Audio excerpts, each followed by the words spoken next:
Think about a story that has never been wrong, not once. For 50 years, thousands of experiments, billions of particle collisions, every prediction it made confirmed, every number matched, every test passed. This is the standard model of particle physics, the most precisely tested theory in human history.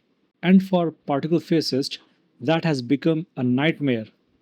Why? Because the standard model does do a great work explaining many things, but not all the things. It cannot picture the whole story. It doesn't explain the gravity, it doesn't explain dark matter, it doesn't explain why the universe exists at all.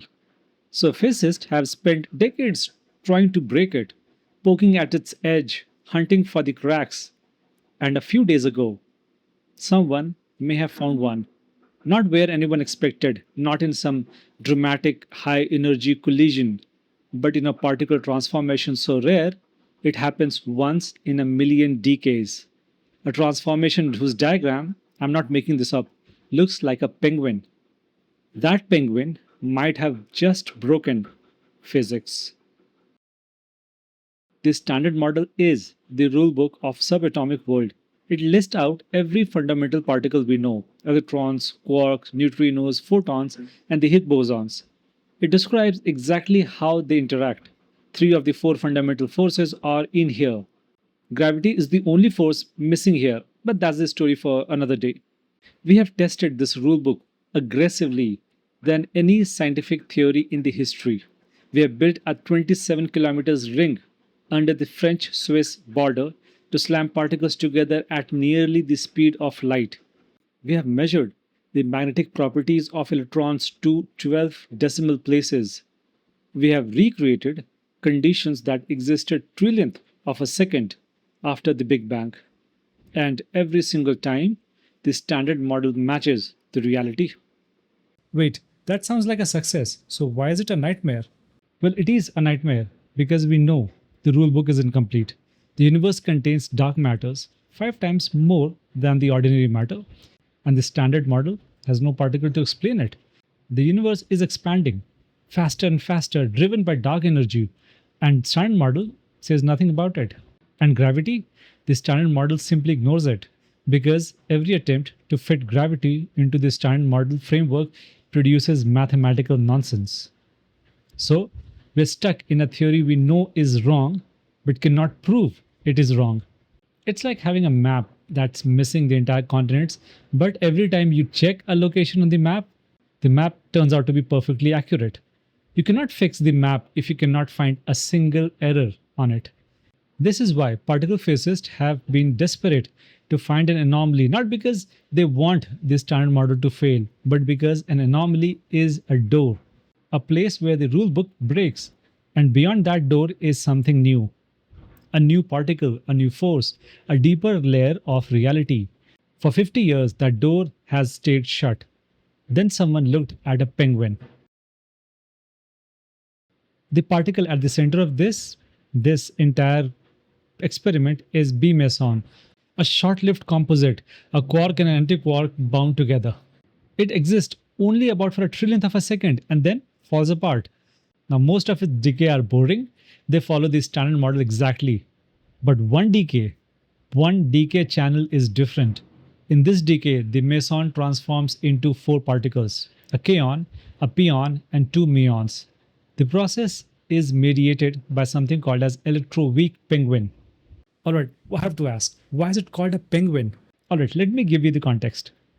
A physicist named John Ellis is playing darts at CERN with a colleague, Melissa Franklin. They make a bet.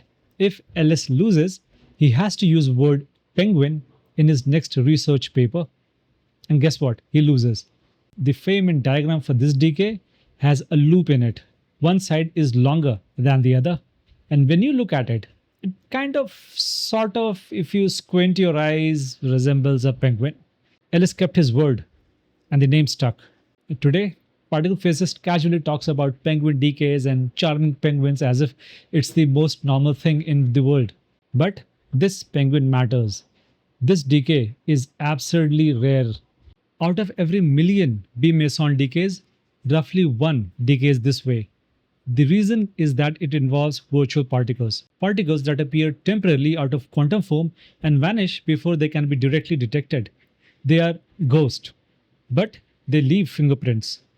And because the standard model's contribution to this decay is already so tiny, any new physics, any unknown particle would leave a detectable imprint, even if it was incredibly faint. Alright, a side note, what is a Feynman diagram? It's pretty simple. It's just what happens when two particles collide, right?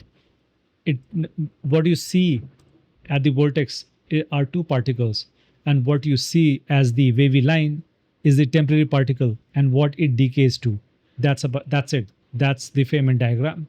Now think of like this. If you're trying to find a leak in a dam, you don't throw rocks at the thickest part of the wall. You look at the hairline cracks where the water is barely seeping through.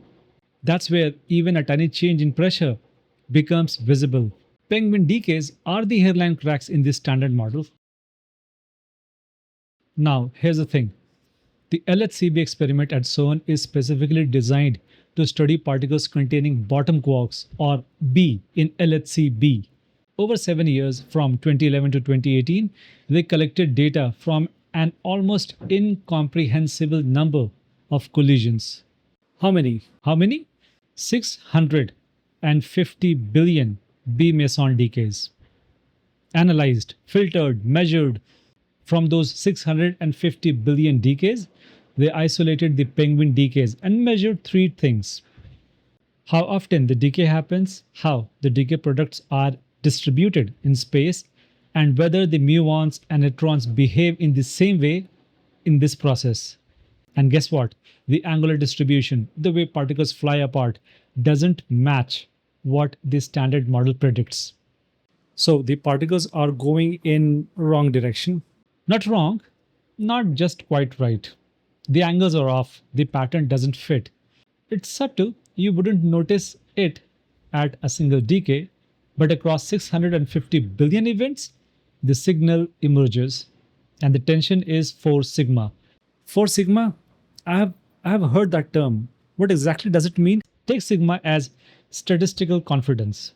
For example, toss a coin 10 times. Now you may get 6 heads out of 10. Out of this experiment, you can say that, yeah, you know what, the coin is biased because heads came 6 out of 10 times.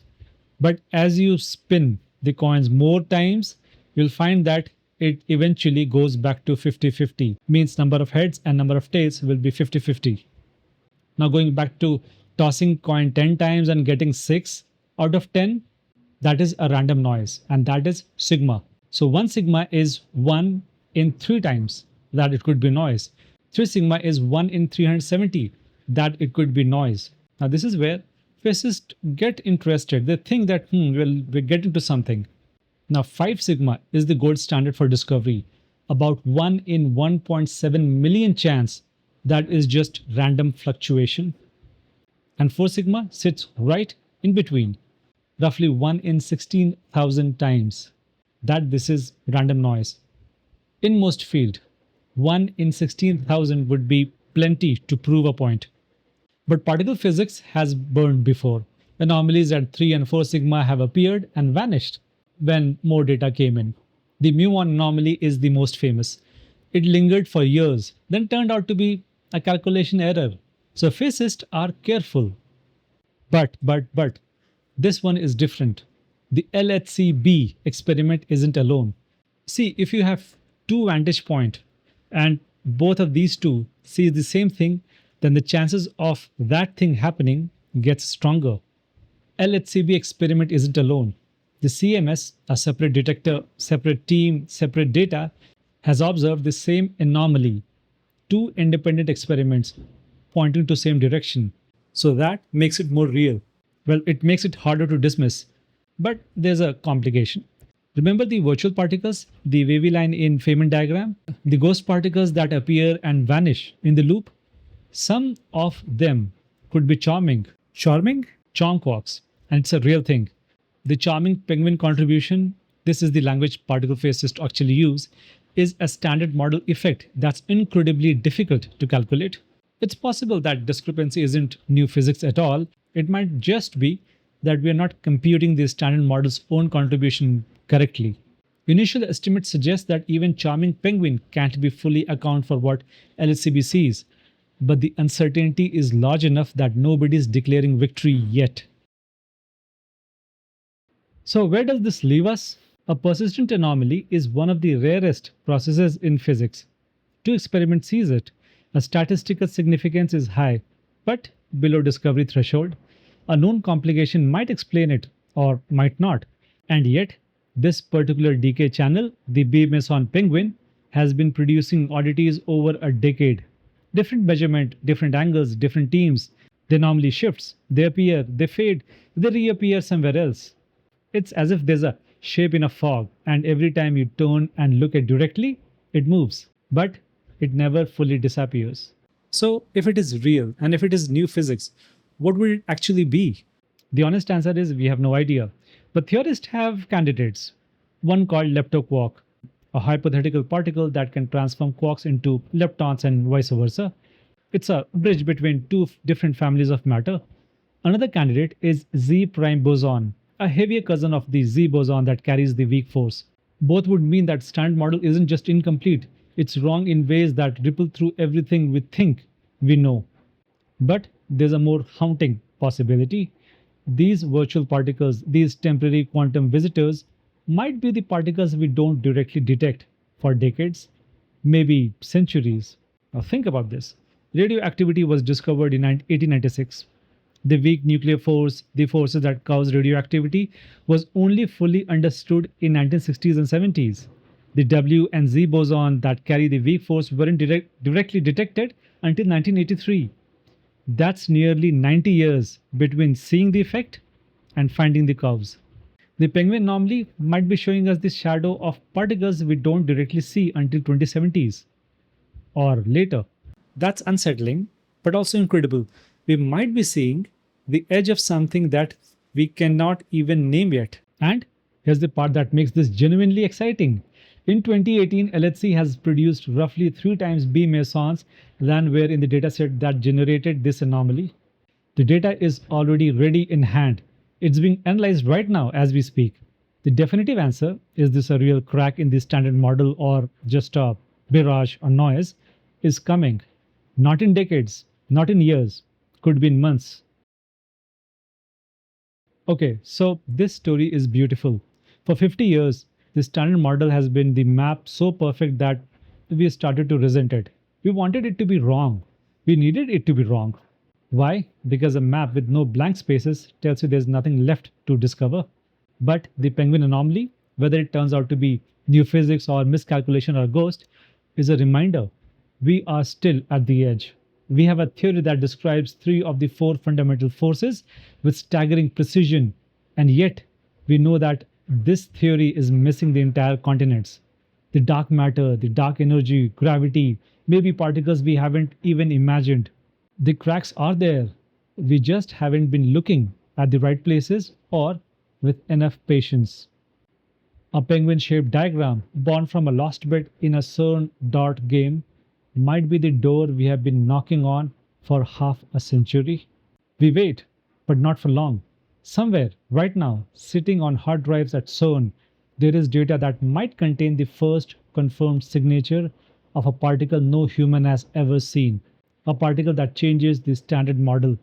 A particle that might explain something we have been confused about for decades. The only thing standing between us and knowing is the time it takes to finish the analysis. The penguin is waiting. And thanks for watching.